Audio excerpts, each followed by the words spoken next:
Hi, I'm John, And I'm Willie. and we grow a lot of our own food at our little urban homestead here in Seattle. Yep, we've got chickens, we've got bees, and out in our big vegetable garden, we've got onions. And today on Grow, Cook, Eat, we're going to talk about how to grow them, we're going to make a flatbread, and we're going to enjoy a great snack.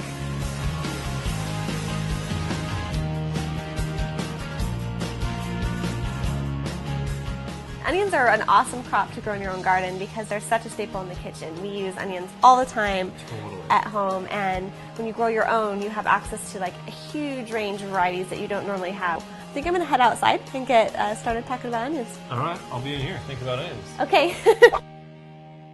So onions are a great crop to grow in the garden because you have a big choice of varieties that are hard to find at the grocery store. And also when you grow them in the garden, you can harvest them at different stages. So you can harvest them as scallions, and then you can also let some grow on and become big bulb onions.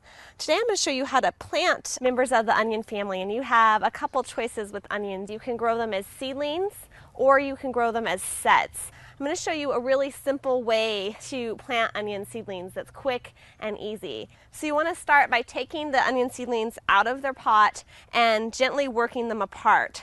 And you want to try and preserve as much of the roots as possible. So you can see here, this little teeny plant actually has quite a bit of roots. So you want to get them separated out from each other. And there's usually, 5 to 10 seedlings per pot. Once you have them separated out, you want to go ahead and dig a trench that is about 4 inches deep. Then lay the onions on one side of the trench and space them about 3 inches apart. And you want to space them this close apart because what you'll do is as they grow, you can harvest every other one. And then they'll be about 6 inches apart, and you can leave those ones that remain to grow into larger bulbs. So get them in the trench, and then all you do is you simply backfill the trench over the onion's roots, and then lift them up so they're straight, standing straight, and take soil from the other side of the trench and firm the soil around each onion, or in this case, leeks. Once you get them planted, you want to go ahead and water them really well. The thing to remember with all alliums, and alliums are members of the onion family, is that they have fairly shallow root systems. And so they need to have consistently moist soil in order for them to grow well. So you want to get them all watered in.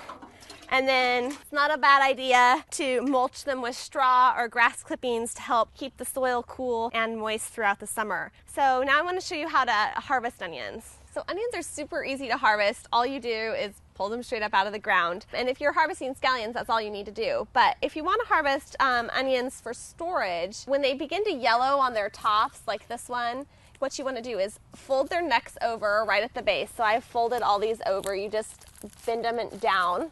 And that prevents sap from flowing up into the leaves and then just concentrates energy on the bulb. And you can leave them like that for about a week. And then you pull them up out of the ground. And you just want to leave them to dry in a warm, dry spot in a process that's called curing. And what that'll do is that'll just allow the papery skins to develop on the outside of the bulb, and that'll protect them from rotting in storage. So you leave them in the warm, dry spot for a week, and then you can bring them indoors, cut off their tops, or if you're going to braid them, you can braid them together as well. The only other thing that you need to keep in mind with onions is that you'll want to choose varieties that are going to do well in your area. So in the south, you'll need to choose short day varieties, and those are ones that mature when day lengths are typically under 12 hours. Vidalia sweets are a really common short day variety. In northern areas, you'll want to choose long day varieties. So those are varieties that mature when the days are over 12 hours. And Walla Walla sweets are a really popular long day variety. So keep that in mind. And then otherwise, just plant onions. They're super easy to grow, and they're so delicious when they're straight out of the garden. I'm just going to harvest one onion right now because that's all we need for the flatbread recipe, and going to head in and start on that.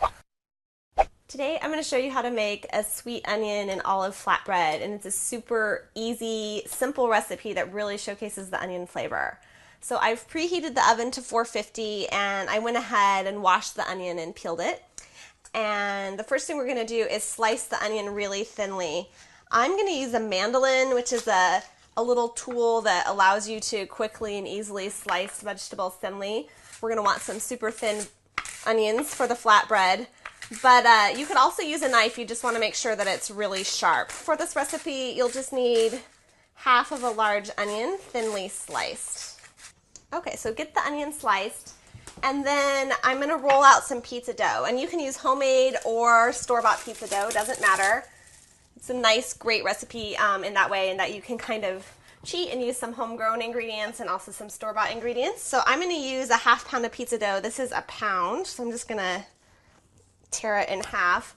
And then you want to flour your surface with some flour, and then go ahead and flatten the dough into kind of a oval shape, and then roll it out. You just want it to be about 1/4 of an inch thick when you've got it fully rolled out. And you can sometimes stretch it too. That helps it. Okay, so once you get it rolled out nice and thin, you're going to want to brush just a little bit of olive oil onto your cookie sheet so it doesn't stick. And then transfer the dough to the cookie sheet. And then we're going to do the toppings. And the first thing I want to do is put a little bit more olive oil, but you want to generously brush it with olive oil, especially on the edges, because we don't want them to get too crispy or dried out. Take some olive tapenade. Again, you'll probably need just about 1/4 cup, and you want to spread that in the middle of the dough, leaving just a little bit of an edge, maybe a 1/2 inch to 1/4 inch. And then we're just going to sprinkle those thinly sliced onions over the top.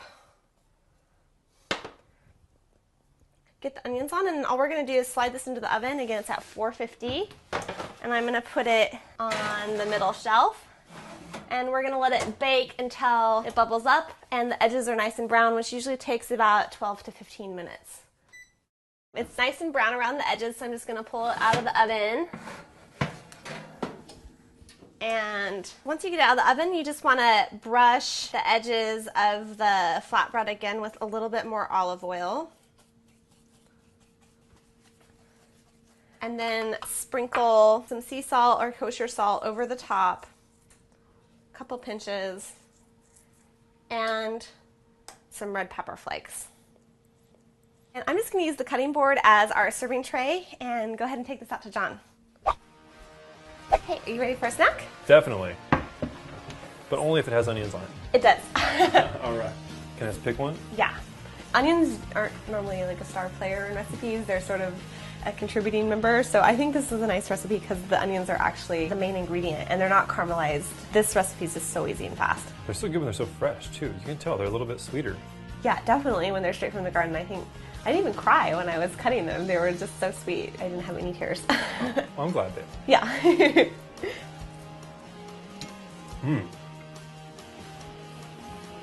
Well, that was totally delicious. But I think for once I improved your recipe. Thank you. You know, I think your idea to add olives really made the recipe. Thanks so much for watching this episode of Grow Cookie and for tuning into our first season. It was so much fun to put it together. And we really appreciated your comments and suggestions. So if there's something you want next year, just let us know. Yeah, we're happy to grow anything you want. So happy gardening, and we'll see you next spring.